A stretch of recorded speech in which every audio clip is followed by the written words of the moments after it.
Hi, I'm Andrew Parkinson, editor-in-chief of Passagemaker magazine, and we're at the virtual boat show, and I'm stopping by the brokerage booth here, and I happen to be with Jeff Merrill of Jeff Merrill Yacht Sales. Jeff, welcome to the show. Thanks, Andrew. How you doing during all this weird time? Oh man, it's been a weird time, that's for sure. Times are interesting right now, but all in all, the family and everyone is healthy, safe, so I can't complain. And yourself? Yeah, that's the measure of success, I think, is having people be healthy, and I think we're all a little bit stir crazy, but hopefully we'll be able to be released soon. Yes, let's hope so. Let's hope so. So here we are. We're at the virtual boat show, and the idea of this show is we're trying to bring a real boat show atmosphere to boating enthusiasts who are stuck at home right now with the social distancing, like you and I are both doing. So I kind of want to treat this like I'm on your booth. I'm walking into the Jeff Merrill Yacht Sales exhibit at your favorite local boat show, except now it's a virtual booth. We're doing this over the airwaves. That being said, Jeff, tell us a little bit, just to start, about JMYS. You're based in California. Your footprint seems to be on both coasts fairly heavily. How have you sustained that, and how have you even grown that over the years? Well, it probably starts with my background as a youth, racing sailboats, went on competitively, including sailing in the America's Cup Trials in Australia in '87. And then I decided in my working career that I wanted to be in the boating business. I worked for Magma Barbecues, doing stainless steel barbecues, then Pacific Seacraft, building cruising sailboats. Pacific Seacraft was asked by Nordhavn to build their Nordhavn 40, which led to a 14-year career at Nordhavn. And then I started my own brokerage about 6 years ago. So I've been in the marine industry for over 30 years, and I just love the boats and the people that are involved with them. It's just it's a great way to make a living. It surely is. And Jeff, so I have to ask, what have you been doing during the break? What are you doing with your time? I kind of have always secretly wished for a little bit of spare time to be able to play catch up on things. I travel so much, or I did. I haven't traveled in 6 weeks now, and that's kind of a little bit of a bother to me. I have never been at my house this many days in a row. But I've been going through a lot of my website, looking at it. We've been working on a couple new videos for our YouTube channel, just trying to keep content, working on social media, just staying active. I'm a collector. I'm an accumulator, so I have piles of notes and magazine articles and things. I've been reading those and just trying to fill up the dumpster with stuff I don't need anymore. Yeah, business surely has changed in a few short weeks for both of us too. I mean, look at the virtual boat show here. We've kind of reinvented, how we bring content to our readers like this, and it seems like you're having to do the same along with other industry businesses. So it's really challenging us. I don't know if you're getting that as well, but challenging us to think outside the box more. People who want to buy a boat can do a lot of searching online. I mean, they can read Passagemaker magazine. They can go to various websites. They can look at the multiple listings, but that gives you a pretty good idea of what boat may or may not work for you, but you really need to get on board. And the stepping on board is the key thing to, I use the expression, try it on for size. How do you fit? How does the layout work? Does it have the equipment and the gear that you want? And with the social distancing, which is something that nobody had even said in a sentence 3 weeks ago, and now it's so common, it's difficult for us with people who are interested in buying a boat to make arrangements with the seller to get them on board. Everybody's just leery and cautious about not introducing the virus to their local environment. So we're struggling with that a little bit, but by having good videos and by having good photos and good details on the listing write-ups, we can give people a pretty good idea about the boat, but nothing's going to replace stepping aboard, and we're really waiting for that gate to open back up. True. Now, for our listeners out there, viewers out there, you may be familiar, Jeff Merrill contributed quite a bit to a recent story on brokerage in an issue of Passagemaker here, and he gave us some really great insight. Jeff, back then, this was a few months ago, obviously, you reported what was, you thought, a fast-moving market for boats that are priced right, with inventory being down, in most places, more buyers than sellers. Does that still hold with this COVID social distancing? What's your approach to brokerage now? Yeah, I think the people who own trawlers, it was not an impulse purchase. They planned that for years. They might have worked up from sail to power or other boats, and they typically, most boat buyers of trawlers or most boat owners keep a boat for about 5 years. So what's going to be disappointing is those people who were planning on 2020 being their last season and maybe listing their boat in the fall. Naturally, everybody's now going to be penalized. Maybe that's not the right word, but they're certainly going to be affected by, COVID. And there's going to be the pre-COVID world and the post-COVID world.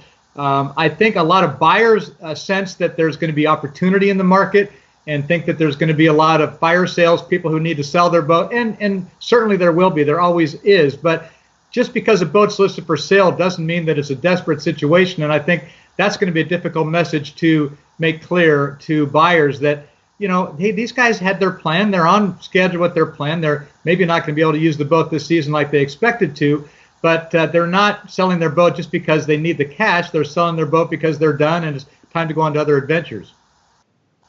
True. I wonder, you must have been getting a few calls at least, or a few questions at least. I know we have actually, which is strange. Is there going to be such a thing as a COVID discount because of all this?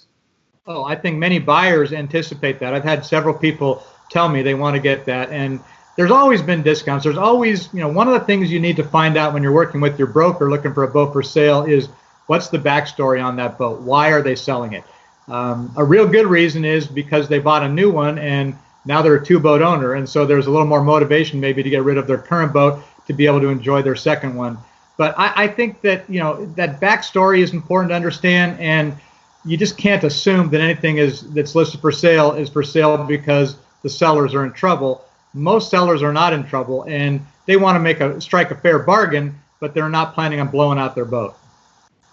Jeff, if I'm looking to get into the market, to have a boat for this summer when these things are lifted, say I don't have a boat right now, what are some things I should be thinking about during this time? What should I be doing? How should I be going about my search, even though I can't really leave the house?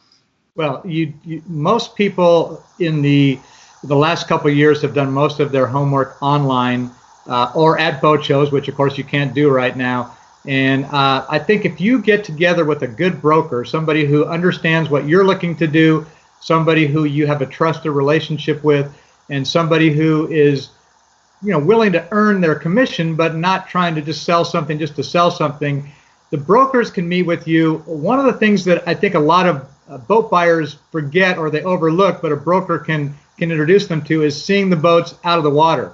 As a broker, I can take somebody to a boat yard and show them what the underbody looks like for boats that are hauled out. A lot of the East Coast boats are in that situation right now. They're getting ready to be launched. Our typical season in North America is Memorial Day to Labor Day. So if you really, I would say the key thing is get together with a trusted broker, have them help you refine how you're planning on using the boat, what type of cruising you want to do, where you plan on going, how many people are going to be on board, how much money you're going to spend to buy it, and then to make it right and to maintain it. That's all stuff you can be doing now, so that when we get the all clear, you are able to go shopping. It's somebody who's planning on buying a boat this summer should have already probably been in touch with a broker. Again, it's not an impulse purchase.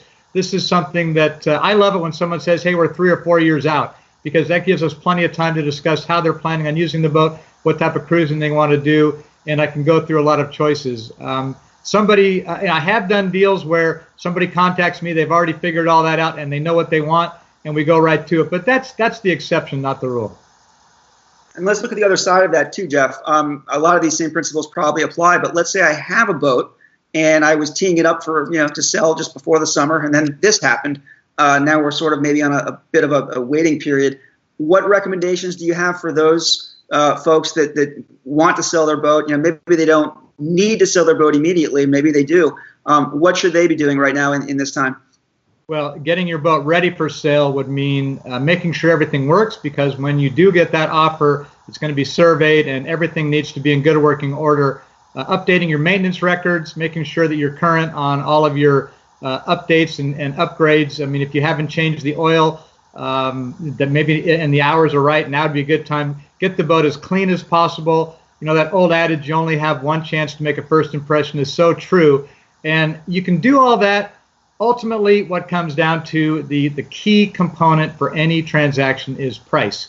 And so you need to be priced competitively. You can talk to your broker. You can look online and see what sister ships are being marketed for. I do travel. You mentioned earlier, I do live in California, but I'm licensed in California and Florida. I find I probably don't live in the best place for my line of work. I'm usually on a plane up north to Seattle or out east to Florida. So you need to be open-minded to the right boat at the right price may be in the wrong location. And on long-range boats, full displacement trawlers, that can give you an opportunity. And many people say, I want to have the boat here at home, wherever home is, but the right boat doesn't seem, it's maybe thousands of miles away. You could dismiss that boat, or I would encourage you to consider maybe you buy the boat there, use it in that environment, a place that you'd never cruised before, and enjoy it before you then slowly work your way back home. And I think that's a game changer for people thinking about buying a boat. Don't get too locked in to the location, because the location shouldn't be looked at as a negative, but as an opportunity. Jeff, is the brokerage community seeing transactions moving forward right now, or has there sort of been a hold placed on all this and everyone's kind of figuring out what they're going to do once we can do things? Wow. I mean, I can only speak about my business and what I've heard from colleagues. I mean, everybody knows everybody in this industry. There's there's a lot of friendships involved, and there's a lot of clients, and we all kind of compete for the same people. But if somebody else is working with the client, I back off, and it's typically that way. With everybody, we all work together to try to help each other, get people into this boating lifestyle. The trawler lifestyle is so fulfilling and so rewarding. But I have had the best first quarter ever in 2020.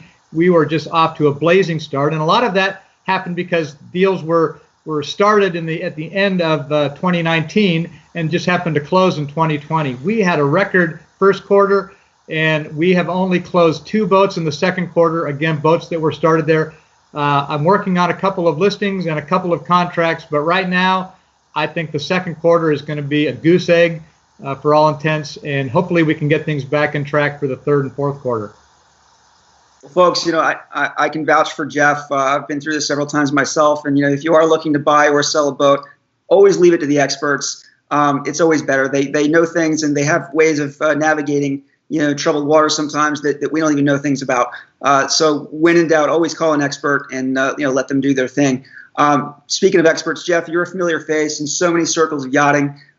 Personally, just in the couple of years since I've gotten to know you through Passagemaker, I've developed a great respect for you and your knowledge of the industry, and your presence is always felt and welcomed at industry events like Trawler Fest, and a lot of our audience knows you very well also. And where I'm going with all this is, tell us, Jeff, a lot of us know you, but what do we not know about Jeff Merrill? Well, no, thank you. That's very nice compliments. I am so fortunate to be one of those guys who ended up doing a job that I love, and I certainly didn't start out being a yacht broker. One of my favorite discussions was with my father, who reminded me about this, and I graduated from college with a degree in economics. He said, okay, well, now you've got a degree. What are you going to do? And I said, Dad, I don't know what I'm going to do, but the one thing I'm definitely not going to do is I'm not going to get into sales. So, what do you know when you're 21 years old? I am a pretty intense accumulator collector. I started collecting coins as a kid and stamps, and I have a huge collection of advertising characters, but the collection's also involved with my passion of boating, and I have every issue of Passagemaker magazine hard copy, and I find it interesting, particularly when I have a little time like now, to pull out one of those older issues and see how thick it was and how many boats were available and how the market has changed. I mean, I know you guys are in the publishing business, and I think that's got to be tough, but you've expanded into the internet side of things, which it's the way to go. And I think that people can enjoy boating and enjoy so many things virtually and online, but the real thing is to get out there and do it. I mean, this whole self-driving car thing, I mean, what's the point of having a self-driving boat? You want to be out there and enjoying it. So I would say people don't know that I grab every brochure, I save them. I've got one of the things that I found in all my piles is I had, when I was the project manager for the Nordhaven 35, I was hired by Nordhaven at the end of 1999. I sent away to all of the, quote, competition at that time, and just tried to get their product literature just to see how we were comparing on track there. And I just recently discovered a treasure trove of old brochures circa 1999 and 2000, and they're they're fun for me. They're valuable to me. Most people threw those away. So that's something that I have a huge archive of trawler-related research that I have fun pouring back into when I get time like this. And I never really expected I'd have a pause. I didn't really request it or want it. None of us did. But since we've got it, it's been kind of fun to kind of go back through some of that old stuff and relive the past. That's great, Jeff. It's always interesting to learn something about someone that you think you know everything about. There's always something else you can learn. Jeff, I want to thank you for taking the time for joining us at the Virtual Boat Show. I wish you continued success and obviously health and safety through all this. We'll see you on the docks again soon. But any last words for the audience? Well, I think see you on the docks soon. We are going to get back to this, everybody. It's going to be a little bit different. They talk about 6 feet, and as boaters, I think it's easier of us to think in terms of fathoms. And who would have fathomed we'd be in this world? And if we keep a fathom apart, we should be fine. But I look forward to meeting people in person. I mean, it's one thing to have them watch a video or read an article, but it's so much more fun. It's a lifestyle, and that's an interaction with people. The community is what makes the boating so great. And it doesn't matter what brand of boat you have, just the fact that you're doing it is a great equalizer. And being on the docks and helping each other, I'm really looking forward to us all getting back and being on the docks. Likewise, I think that's something we can all agree on, Jeff. Thanks again for your time. Great to see you. Take care. Thank you, Andrew. Thanks, everybody. Talk to you later.